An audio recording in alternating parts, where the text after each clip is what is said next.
Stock का नाम है आरती इंडस्ट्रीज़ और प्राइस है 572 रुपये। एक दिन में 35% डाउन क्यों है वही बात करते हैं, क्योंकि ये सडनली इतना ऊपर चला गया था तो डाउन तो आना ही था।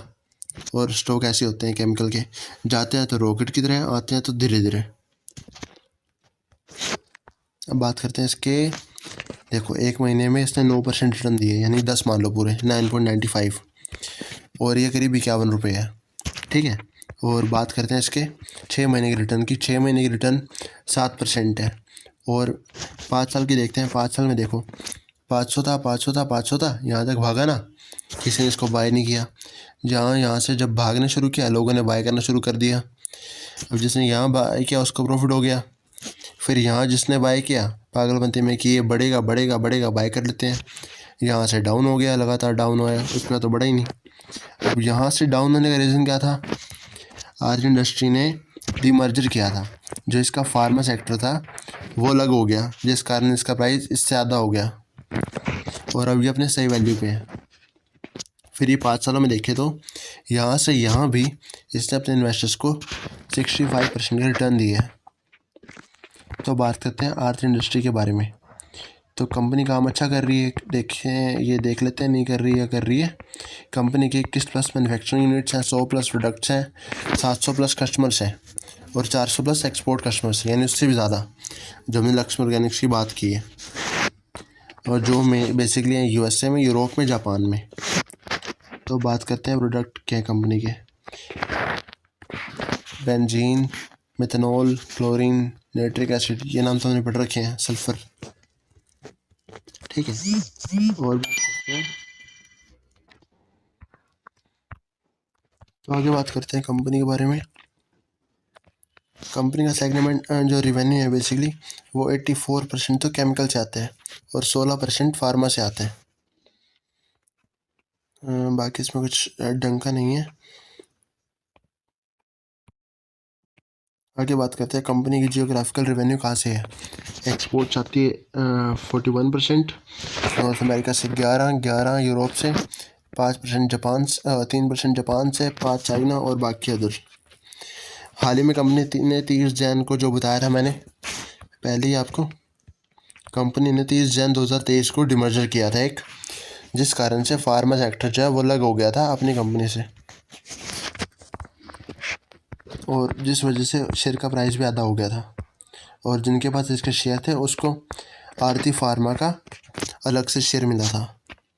और नवंबर 29 2022 को कंपनी ने एक शॉर्ट शीट साइन की थी दीपक फर्टिलाइजर्स के साथ, जिसकी वैल्यू थी करीब 8,000 करोड़ की, यानी बहुत बड़ी ट्रांजैक्शन होगी।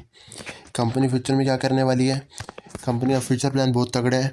कंपनी आने वाले टाइम में करीब 2,500 से 3,000, कंपनी 2,500 से 3,000 करोड़ का कैपेक्स प्लान कर रही है। क्यों? ताकि वो अपने प्रोडक्ट्स को बढ़ा सके। 40+ प्रोडक्ट्स को बढ़ाने का प्लान है कंपनी का। और एक साइड डेवलपमेंट वर्क स्टार्ट करिए 100+ एकड़ लैंड में, जगाड़िया में, जो कि 24 तक कंप्लीट हो जाएगा।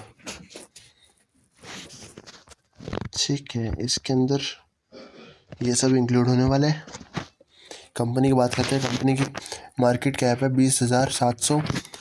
800 मान लो 20,800 करोड़ का, यानी कि बहुत ज़्यादा है। स्मॉल कंपनी है एक, और इसका प्राइस है 5,074 का। हाई गया है 6,034 का, और स्टॉक का पी नॉर्मल रेंज है, इसको बाय कर सकते हो आप। और बुक वैल्यू 139 की है। आगे बात करते हैं कंपनी की सेल्स के बारे में। सेल्स का डाटा देखें तो यहाँ तक तो काफ़ी सही सेल हो रही है, यहाँ डबल भी हो गई थी और उसके बाद फिर डाउन होगी, जिस कारण से प्राइस भी डाउन हो गया। सारे केमिकल सेक्टर्स में एक चीज़ कॉमन आ रही है, सबका प्राइस आगे आगे डाउन हो गया। रीज़न, सारे सेक्टर्स एक ही बार में डाउन हो गए थे, और अब उम्मीद की जा रही है कि अब इसकी बारी है, ये सेक्टर दबा के ऊपर जाएगा। आगे बात करते हैं इसके प्रॉफिट की। प्रॉफिट का भी सेम हाल था, यहाँ से यहाँ तक सेम था, फिर एकदम से धमाका आया, ये बूस्ट पूरे को मिला के था, फिर ये डाउन हो गया, फिर डाउन हो गया। रीज़न बीइंग पूरा शेयर प्राइस डाउन हो गया। सेल्स की बात है, सेल्स का डाटा बहुत तगड़ा है। कंपनी ने सेल्स लगातार इम्प्रूव की है, यहाँ से यहाँ, यहाँ से यहाँ 4, यहाँ से यहाँ 6, जिस कारण प्रॉफिट भी इंक्रीज़ हुए ओवरऑल, ठीक है। पर फिर बाद में डाउन हो गए थे। यहाँ से देखो, यहाँ है, यहाँ से देखो कि ना कम हो गया, जिस कारण प्राइस में कमी आ गई थी। ये वापस बढ़ जाएगा। शेयर्स में ऐसे होता है, अगर अच्छे शेयर होते हैं तो प्राइस जाता भी है और ऊपर भी आता है, तो इसमें इतना घबराने की बात नहीं होती। नेट प्रॉफिट का देखो डाटा 163 था और कहाँ ये 1180 पे आया, फिर 447 हो गया, नॉर्मल रेंज पे आ गया वापस। वैसे आगे देखो किस किस की कितनी होल्डिंग्स है। देखो प्रमोटर्स ने अपनी होल्डिंग कम कर दी क्योंकि उनको पैसा चाहिए था कंपनी में इन्वेस्ट करने के लिए। सेम ऐसे हुआ, आगे इन्होंने सेम रखी, थोड़ी सी कम की। और DI ने अपनी होल्डिंग्स को पहले बढ़ाया, भरोसा था, फिर बढ़ाया, फिर आगे कम कर दिया, लेकिन DI ने उसकी जगह बाइंग कर ली। तो इससे ज़्यादा फ़र्क नहीं आया कि इसने बेचा और इसने बाई किया। ओवरऑल ये कंपनी बेस्ट है, तीनों कंपनियां काफ़ी अच्छी हैं।